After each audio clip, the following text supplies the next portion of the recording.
Out of Buena Park, California, Julio Resendiz. From Long Beach, California, Smooth Whitehurst. First time under the bright lights here. We're going to find out very quickly, Todd. Now he's starting nice and relaxed. It's actually Whitehurst is the one a little bit more jumpy so far. But we'll kind of see once this thing gets going. We got a lefty versus righty matchup in there right now. Yeah, Resendiz fighting out of that southpaw stance. We're against Whitehurst. Whitehurst 1-0, round 2 knockout victory in his debut. One of the things I see right away, boys, is Whitehurst's chin is wide up in the air. He does not tuck his chin, and when he throws, it tends to lift it. Let's see if that plays into the factor here. If Resendiz can touch it, that could be a short night. Yeah, and that's what comes. Both these guys started boxing late, but Resendiz younger, and we haven't quite seen anything yet, but it looks like Whitehurst has the hand speed. You see right there, he jumped in after with a little short left hook. Good counter puncher as well. Smooth Aaron Whitehurst starts to cut off the ring here, guys, and corner Resendiz. Yeah, Resendiz is very slow with his when he jumps in, and he's got to either try and use that jab a little bit more, that right-handed lefty jab he has, or start moving his head, because if he doesn't, then Whitehurst is just going to continue to stay back and try and counter him. Getting just a quick look at the footwork, you can see the difference. Whitehurst up on his toes. Resendiz very flat-footed, working off his heels. Right hook, lead right hook in there by Resendiz. And to your point, Jonathan, earlier, Whitehurst carries that chin awfully high, and we'll see if that's something that Resendiz can exploit if he gets a little more comfortable in there. Yeah, but he does a great job, you know, like Justin said, he does a great job of throwing flurries in the counter, and that prevents his opponent from touching that chin, but he's going to have to be careful with that chin up in the air. Yeah, he's just more athletic and quicker than Resendiz, but Resendiz is also leaning back and not choosing to try and work his way in. He's not jabbing. He's mostly just coming in and trying to throw either that looping left hand or that short right hook, and he's there. He got in right there with a nice little left hand, though. He did, found his distance there, did Resendiz, and now closing the gap in a hurry is Aaron Whitehurst. Whitehurst just downloading all the information that Resendiz has given him here. Measured start to this fight from these two, again scheduled for 4 rounds, but these two respecting their opponent here. Well, you could another quick shot there though by Resendiz, big left hand by Resendiz as well. You can see Resendiz when he is moving backwards, he's just loading up on that left hand, and he's just waiting to, for Whitehurst to get in range so he could spring off it. But Whitehurst is trying to. He probably won the first half of this round, but it got pretty close there at the end. First round comes to a close. Let's take a look back at some of the action. It was a good start to the round by Whitehurst, but as you said, Justin, Resendiz got a little something going as the round continued. Yeah, he started to become a little bit more aware of the that counter left hook of Whitehurst, and corner.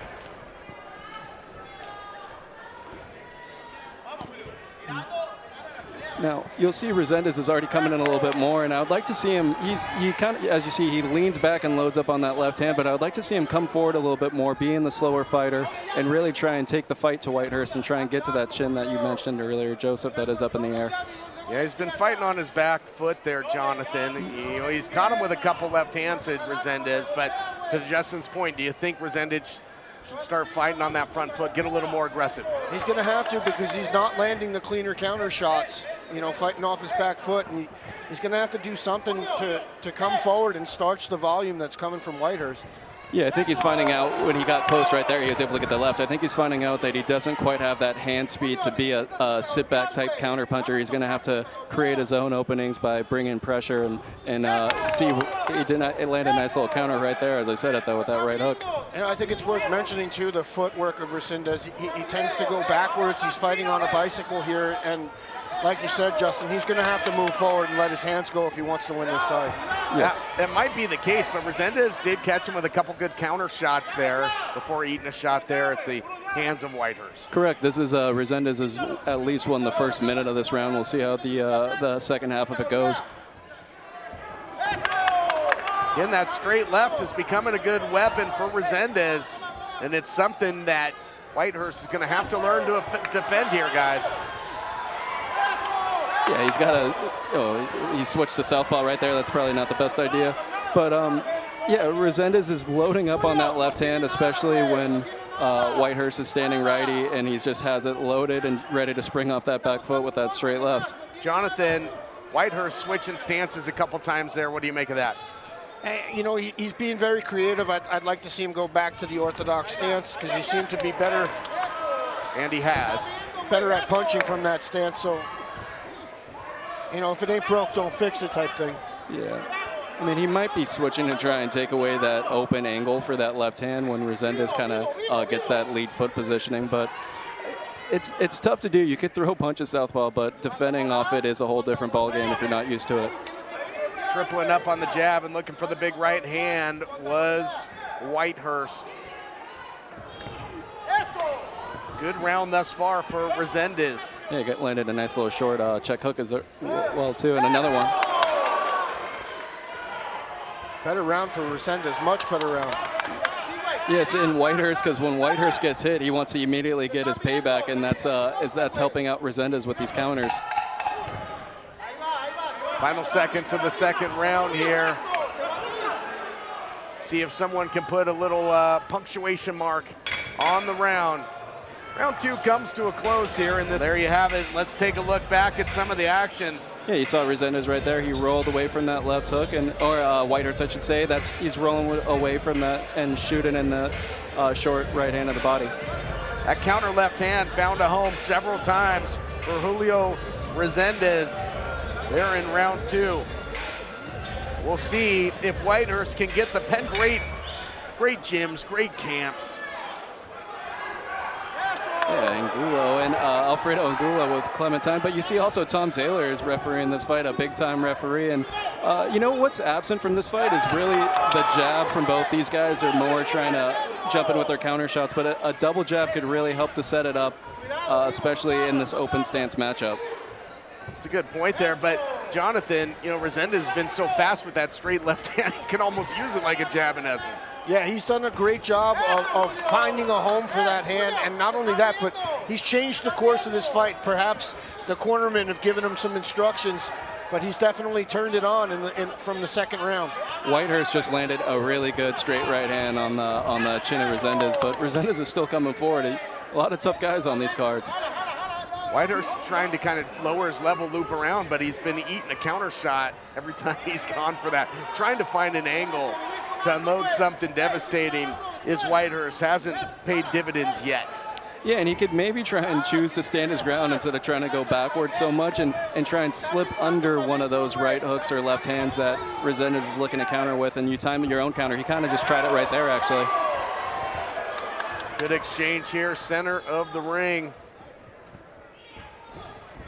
Round 3 of 4 in this bantamweight battle. Whitehurst goes southpaw again. Yep. He seems to go southpaw after he's been hit. It's like he's using that as a defense from the shot that just landed. Back to orthodox now by Whitehurst. Yeah, I wonder when he switches though if he's loading up a specific punch there. Nice left hands on the inside from Resendiz. Resendiz, you know, they say, guys, the quickest way between 2 points is a straight line, and the punches have just been straighter and crisper for Resendiz as of late. Yeah, he's doing a better job with positioning. He's trying to, just like he's always been doing this fight, he's trying to load up that left hand, leaning back, and trying to step outside with that right foot of the left foot of Whitehurst. There, it did again. He's getting better position to land both the check right hook and the straight left hand. The straight left there by Resendiz. And that's probably why Whitehurst is switching, because he can't avoid that straight left hand. You asked for the jab. You got it there, Justin. Starting jab by Resendiz. Nicely done. And it came with Whitehurst switching stances. Now getting aggressive here is Whitehurst, trying to push the pace. Whitehurst doing a good job of landing to the body there. I'd like to see him go back there. It could pay dividends. Final seconds of round 3. somebody can come up with something big to end this round.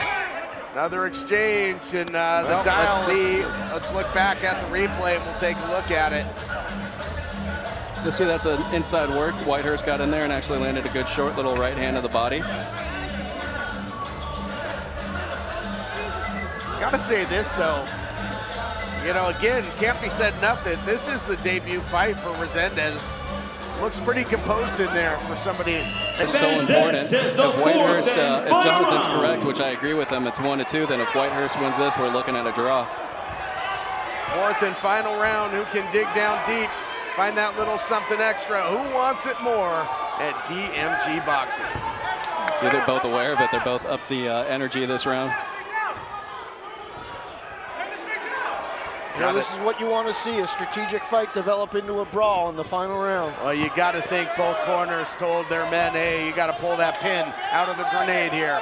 Yeah, it's the trouble with strategic 4-round fights is you can't really make those adjustments. You have to make those really fast because you only got those 4 rounds to work with. If you drop one, then you got the, like right now, Whitehurst really wants us to try and salvage a draw.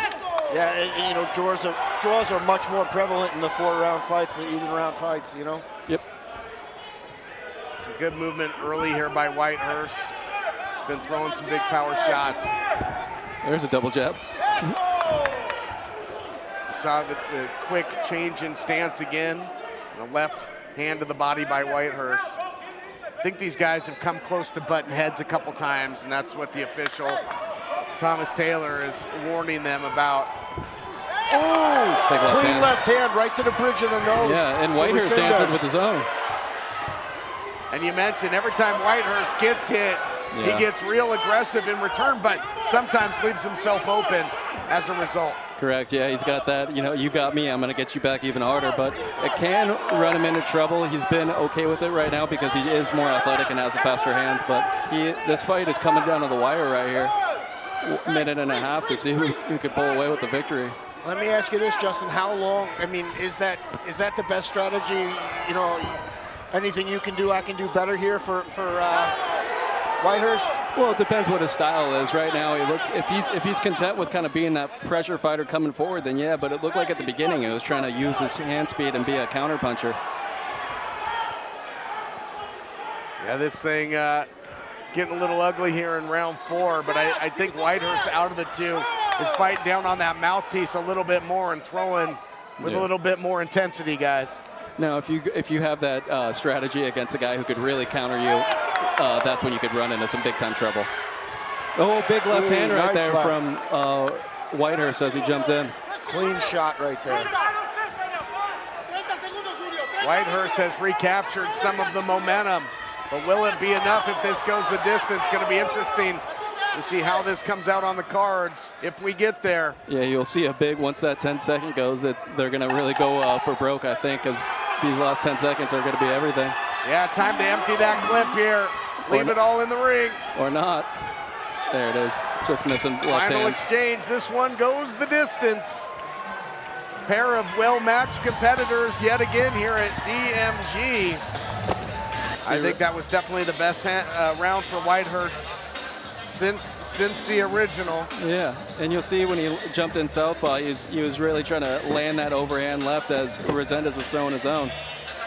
Just throwing with more intensity in that final round was Whitehurst. Yeah, they both landed the same punch multiple times, and they're both shooting. By unanimous decision, Don Julio Resendiz. Wow, they even gave him round 1. Unanimous decision.